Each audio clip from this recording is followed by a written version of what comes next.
বন্ধুরা, আজকে আমি রতুয়া থেকে খাসমহাল যাচ্ছি। নৌকাতে কত কিলোমিটার গেলে রতুয়া পৌঁছবে? প্রায় 4 কিলোমিটার। ও 4 কিলোমিটার। আর যখন যখন বর্ষার সময় না থাকে, যখন শুকনো থাকে তখন কত? ওটা মোটামুটি 1.5 কিলোমিটার। 1.5 কিলোমিটার। ওটা শিবপুর ঘাট পড়ে তো। মানে ওটা আলাদা ঘাট। তো আর এই তোমাদের ওই খাসমহালে কি আশেপাশে কোনো বাজার টাজার নেই?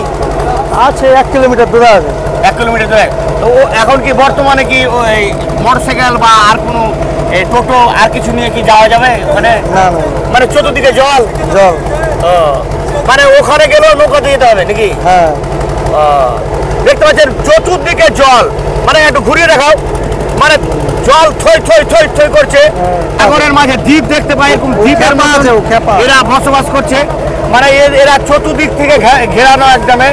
যেদিকে যেতে হবে এদের প্রায় 2 কিলোমিটার 3 কিলোমিটার নৌকাতে চেপে যেতে হবে। ডিলার মশাইয়ের গোডাউন ছিল এই সামনে দেখতে পাচ্ছেন। এখানে ডিলার মশাই গোডাউন কেটে, এটা কতদিন হলো গোডাউনটা কাটা? মোটামুটি 2 মাস। এই 2 মাস আগে এই যে এখানে প্রায় কতটা এরিয়া কেটেছে এই বছর? এটা মোটামুটি 2 কিলোমিটার। প্রায় 2 কিলোমিটার এরিয়া পুরোটাই কেটে গেছে এই বছরই। প্রায় 2 মাস হলো। এদের জীবনটা খুব কঠিনভাবে কাটছে, খুব কষ্টের মধ্যে দিয়ে কাটছে।